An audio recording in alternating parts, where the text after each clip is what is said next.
મારું નામ રજનીકાંત માંગરોળિયા। આ પરિસ્થિતિ શું છે અત્યારે હાલની?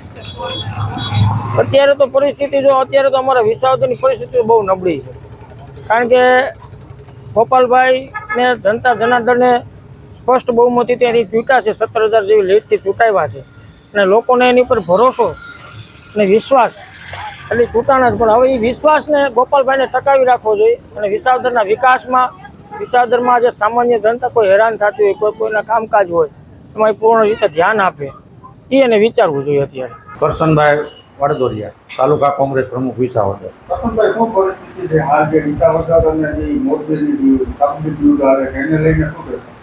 એ બાબતે મારે એટલું કહેવાનું છે કે હમણાં જે 4-5 દિવસથી વિવાદ ચાલી રહ્યો છે બંને ધારાસભ્યો વચ્ચે, કે એક કે હું રાજીનામું દઈ દઉં, એક કે હું દઈ દઉં અને બે સાથે ચૂંટણી લડી, તો આમાં મારું એટલું કહેવાનું છે કે અત્યારે રાજીનામા દેવાનો કોઈ પ્રશ્ન જ ઉપસ્થિત નથી થતો।